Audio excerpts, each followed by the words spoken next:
Este hombre devastado es Jorge Guzmán, quien más que justicia quería venganza contra el hombre que le arrebató a su hija. El caso que les traemos hoy dejó consternados a todos los residentes de la pequeña Habana, en Miami. Y como podrás ver acompañándonos hasta el final de este video, aunque todo estaba claro desde el inicio, la justicia tardó casi una década en llegar.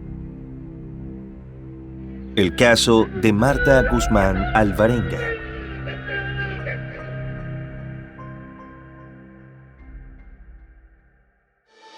¿Cuál es el límite de la maldad humana que lleva a los humanos a cometer los más atroces actos contra su propia especie? ¿Qué pasa en el cerebro de las mentes más malignas? Todas estas interrogantes nos han quitado el sueño por años. Y ahora, analizando y llevando a tu pantalla los más impactantes casos de la historia, queremos encontrar las respuestas. En Detectives Criminales, 3 veces por semana, te haremos conocer las más perturbadoras historias para que tú mismo puedas contestar esas interrogantes. Mi nombre es Levi y te doy la bienvenida a un video más.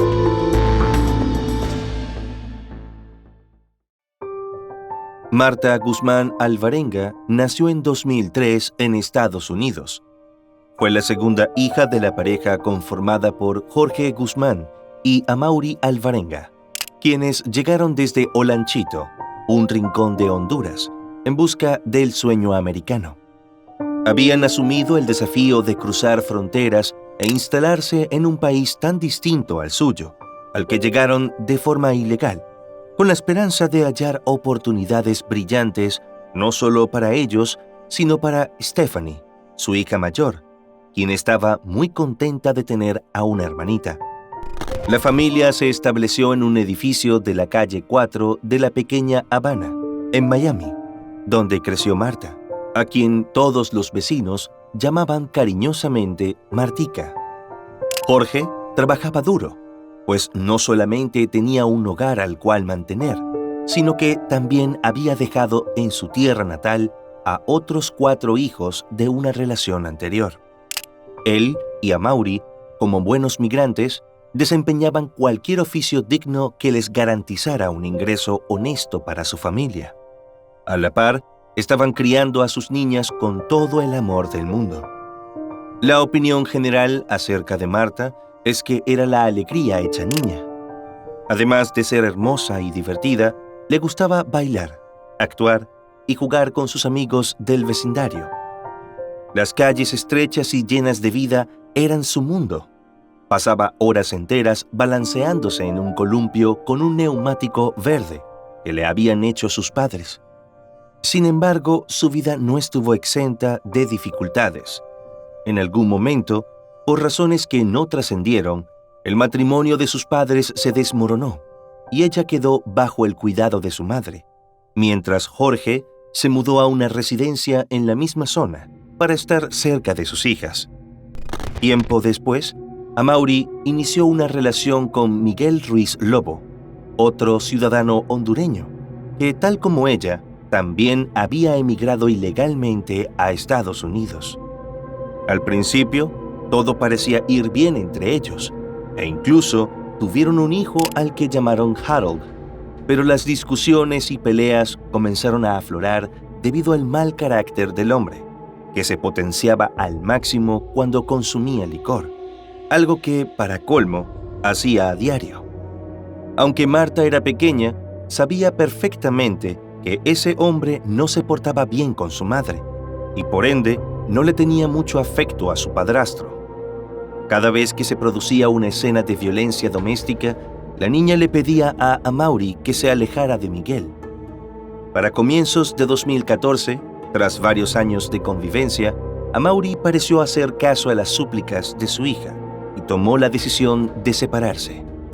Sin embargo, Miguel no estaba dispuesto a ceder territorio ni control, y el pequeño Harold era la excusa perfecta para mantenerse cerca. Rentó un cuarto en la casa de una vecina para vigilar los movimientos de la mujer, asediándola sin descanso. Amaury buscó ayuda e interpuso varias denuncias, También solicitó órdenes de alejamiento, pero el sistema parecía sordo ante su clamor. Decidida a sacar a Miguel de su vida, interpuso una demanda para solicitar la custodia total del pequeño Harold, lo que generó no solo una ardua batalla legal entre ellos, sino también un profundo rencor en el sujeto, quien fue fraguando un plan para castigar a su expareja por haberlo dejado.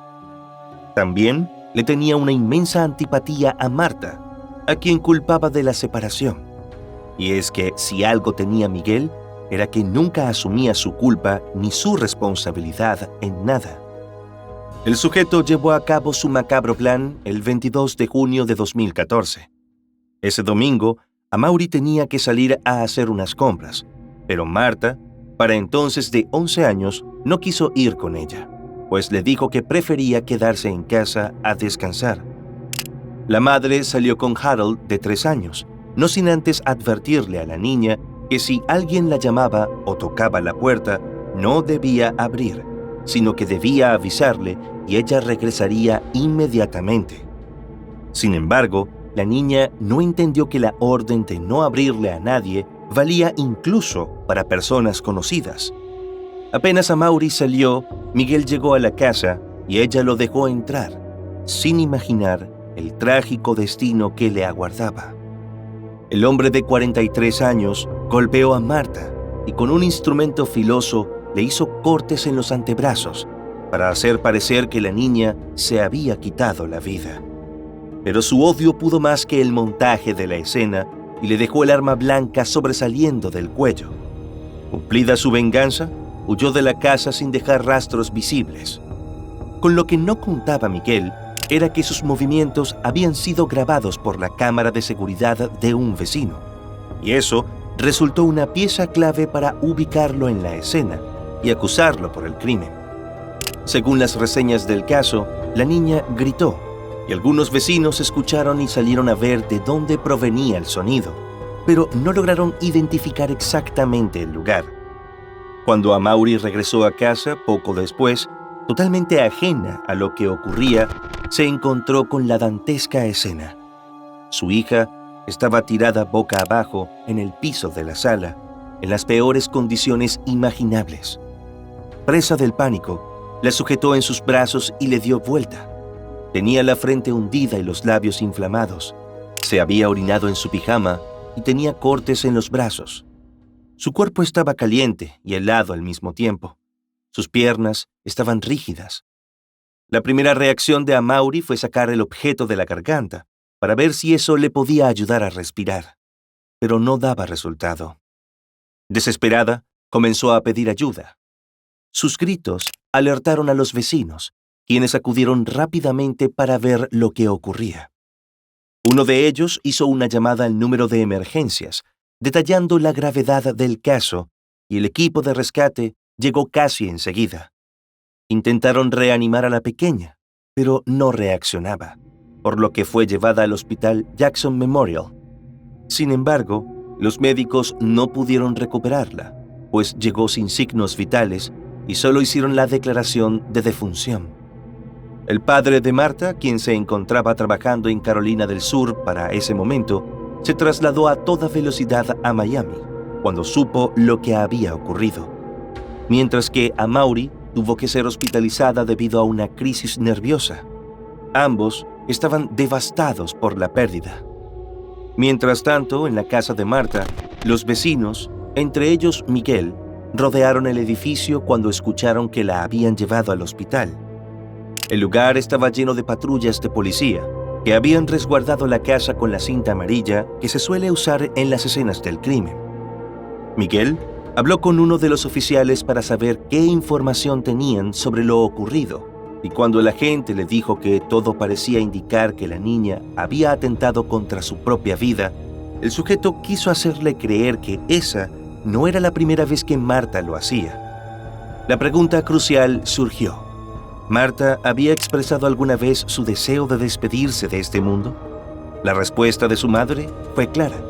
Nunca había considerado algo así. Era una niña llena de vida. Su amiga más cercana, Ana Eileen Pérez, que había crecido junto a ella, afirmó que nunca había mencionado tales pensamientos oscuros. Era una niña alegre que siempre estaba jugando. Nunca la vi triste ni nada.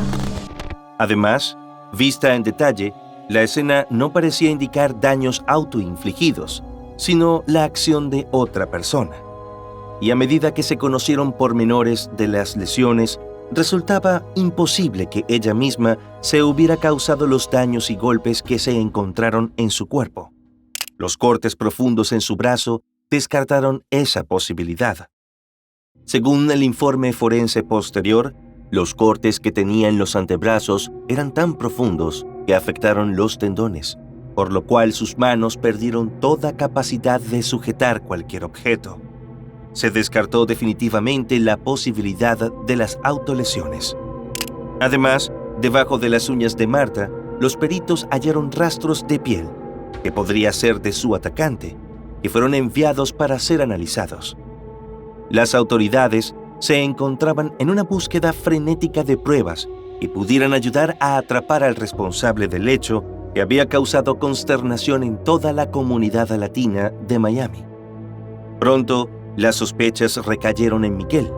Cuando la policía obtuvo las imágenes de la cámara de seguridad de un vecino que lo mostraban entrando velozmente en la residencia de Marta, justo a la hora en la que estaba sola y fue atacada. Al enterarse de la existencia de estas grabaciones, Amaury, de 40 años, no tenía dudas de que su expareja estaba implicado en el deceso de su hija. La mujer le contó a la policía sobre todo el historial de violencia con el sujeto, advirtiendo que el motivo del crimen fue vengarse de ella por haberlo dejado. El Departamento de Niños y Familias confirmó que la agencia tenía un historial con la pareja, lo que indicaba que los trabajadores sociales habían estado en el hogar en el pasado. Miguel fue llevado al departamento de policía para ser entrevistado. En medio de la diligencia, el jefe de la policía de Miami, Manuel Oroza, notó que el sujeto tenía unos rasguños en la cara. Al ser interrogado sobre esto, dijo que había estado con unos amigos de fiesta. No sabía cómo se los había hecho. La policía creía que los arañazos habían sido ocasionados por Marta al intentar defenderse. Sin embargo, debían esperar los resultados del ADN hallado para tener una prueba contundente y poder arrestarlo. A pesar de que los detectives estaban completamente seguros de que era el responsable y de las inconsistencias en su historia durante el primer interrogatorio, tuvieron que liberarlo mientras obtenían las pruebas. Sin embargo, idearon un plan para que el sujeto creyera que se había salido con la suya y no escapara. Les pidieron a los padres de Marta que sostuvieran la mentira de que se había quitado la vida, para que Miguel se confiara, mientras ellos esperaban los resultados del ADN. Organizar las honras fúnebres de la niña fue un trago amargo para sus allegados, quienes se dispusieron a rendir tributo a la corta vida de Marta, en medio del más profundo dolor. Para hacer más insoportable el momento, Miguel tuvo el descaro de presentarse en el funeral, fingiendo tristeza por la pérdida. A Amaury, la lentitud de las pruebas de ADN la obligaba a soportar al sujeto, quien constantemente le enviaba mensajes en los cuales le expresaba su supuesto dolor por la partida de Marta. Tras un mes, que para los familiares se hizo interminable, finalmente llegó la notificación del laboratorio confirmando que el ADN bajo las uñas de la víctima coincidía con el de Miguel. La causa para su arresto estaba clara. Sin embargo, el día que estaba previsto detenerlo, Miguel parecía haber desaparecido. El padre de Marta había tomado una decisión drástica. Haría justicia por sus propias manos si no había avances pronto. Si no se resolvía, él mismo buscaría al sospechoso. Afortunadamente, el 21 de julio de 2014, la policía logró arrestarlo por los cargos de asesinato en primer grado, robo con allanamiento de morada en una vivienda ocupada y vulneración de la intimidad contra un menor por parte de un adulto, aunque este último cargo fue retirado posteriormente por la fiscalía. La carrera contra el tiempo había llegado a su fin y la justicia comenzaba a tomar forma. Jorge sintió alivio de que el sujeto hubiera sido arrestado. Primero, porque finalmente la justicia prevalecería, y la segunda, porque no había tenido tiempo de tomar medidas impulsivas. Hay que mantener la calma, hacerle creer de que él no es culpable, pero no es fácil. Nadie más puede entender. Mucha gente por él dice, no, son un cobarde. Está bien. Durante su segundo interrogatorio, Miguel ya no mostraba su elocuencia anterior. No inventaba historias ni se declaraba inocente. Simplemente pedía un abogado. Desde entonces, se mantuvo en silencio, esperando el juicio. Los padres de Marta experimentaron una mezcla de emociones. Por un lado, sentían alivio por la captura. Sin embargo, el dolor de la pérdida seguía presente y la incertidumbre sobre el juicio y el proceso legal generaba ansiedad. Por decisión de Jorge y Amaury, los restos de la pequeña fueron llevados al pueblo de Oranchito, en Honduras, de donde ambos eran oriundos. Su madre lamentó que las autoridades no le dieron el apoyo necesario cuando denunció a Miguel por violencia doméstica, pues consideraba que si la policía hubiera actuado a tiempo, el crimen no habría ocurrido. Por su parte, Jorge recordó los momentos vividos con su hija, con quien hablaba todas las noches y le contaba sobre los problemas que había entre su madre y su padrastro. La justicia parecía avanzar, y la primera audiencia por las acusaciones de homicidio en primer grado e invasión de morada se realizó el 23 de octubre de 2014. Los padres de la niña estuvieron presentes. Durante la diligencia, la fiscalía presentó las pruebas en contra de Miguel, entre ellas las cintas de vigilancia que lo mostraban entrando a la casa el día de los hechos, así como las pruebas de ADN. Según la acusación, el sujeto trató de encubrir el crimen, diciéndole a los investigadores que la niña había atentado contra su propia vida en otras ocasiones. Para el Ministerio Público estaba claro que el móvil fue la venganza, ya que consideraba a Marta la responsable de que Amaury terminara la relación.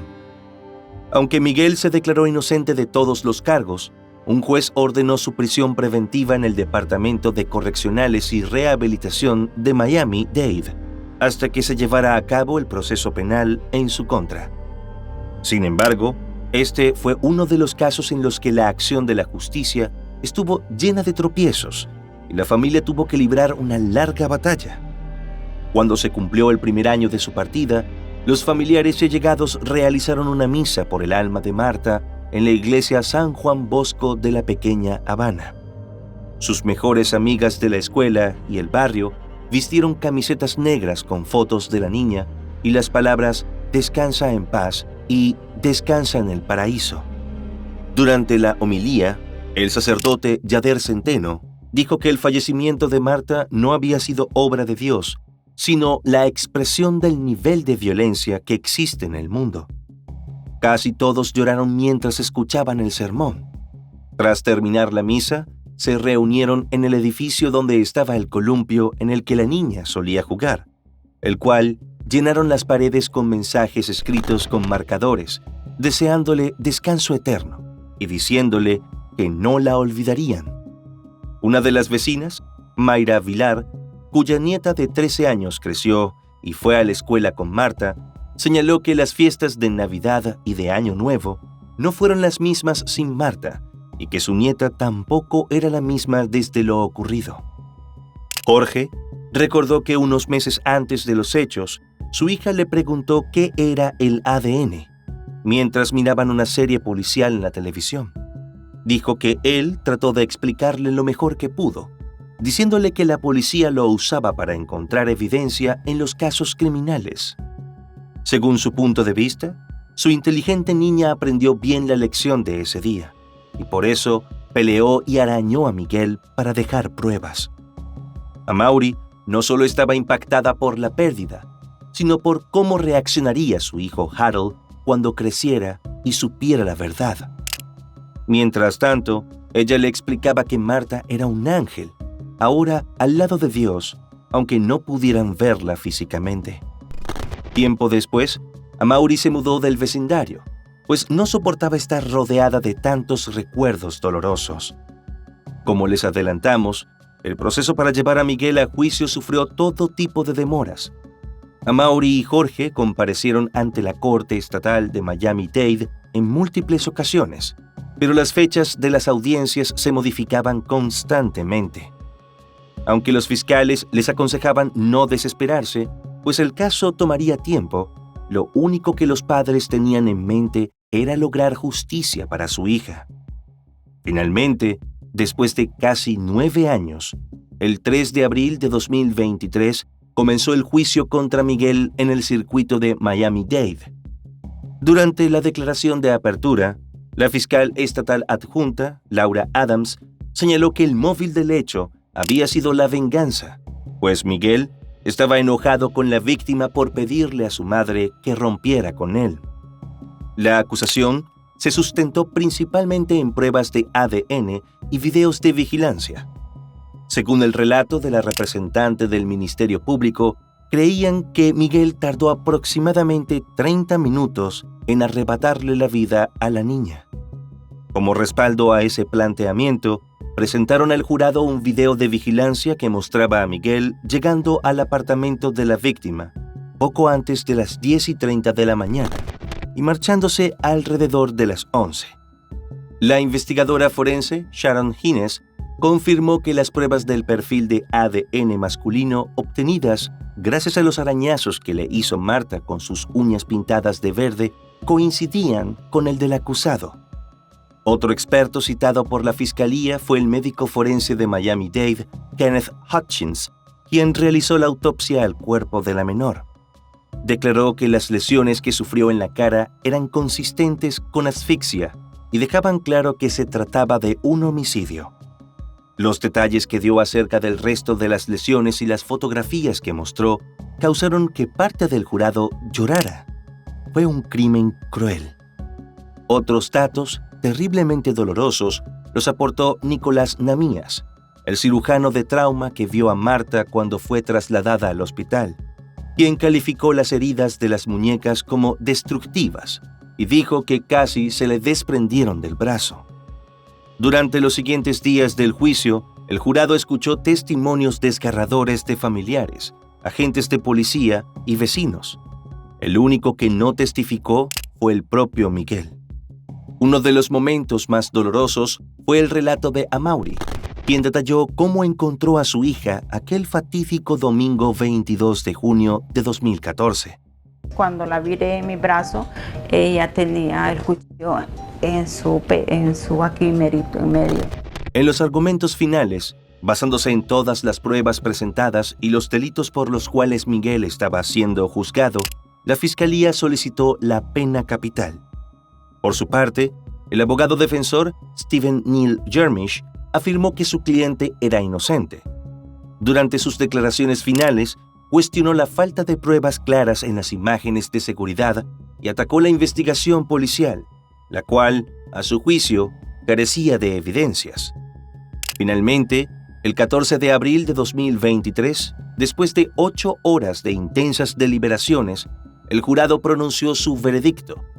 Miguel Ruiz Lobo, de 51 años, fue declarado culpable de los cargos de asesinato en primer grado y robo con allanamiento de morada en una vivienda ocupada.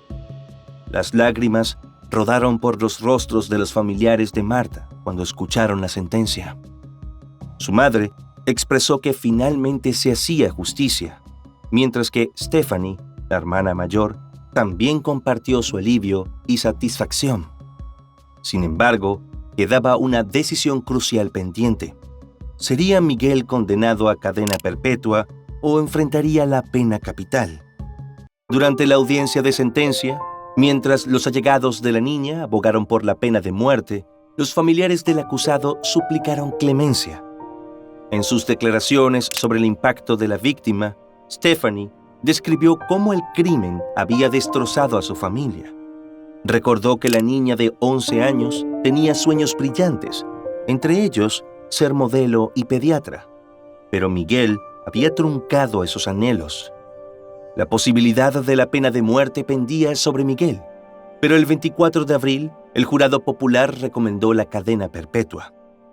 La jueza del circuito de Miami-Dade, Marisa Tinkler Méndez, aceptó esa recomendación y condenó a Miguel Ruiz Lobo a 2 cadenas perpetuas consecutivas sin posibilidad de libertad condicional por el crimen cometido contra Marta Guzmán. A pesar del fallo, los familiares de Marta encontraron cierta conformidad en la condena. Sabían que Miguel nunca podría dañar a otro niño ni ejercer violencia doméstica en otro hogar, pues pasaría el resto de sus días tras las rejas. Este caso se convirtió en uno de los últimos en Florida que requería unanimidad del jurado para recomendar la cadena perpetua. Una ley firmada por el entonces gobernador Ron DeSantis había eliminado esa exigencia para la pena capital, permitiendo que un juez impusiera la sentencia si 8 de los 12 jurados así lo recomendaban. El caso de Marta nos recuerda la importancia de proteger a nuestros niños y garantizar su seguridad en todo momento. Su vida, llena de sueños y esperanzas, fue arrebatada de manera violenta e injusta, dejando una herida profunda en su familia y en la comunidad, que hasta el día de hoy la sigue recordando y extrañando. Y bueno, hasta aquí un caso más. No te olvides antes de irte de dejar tu me gusta y suscribirte si este contenido te ha parecido interesante. Hasta otro episodio más de Detectives Criminales.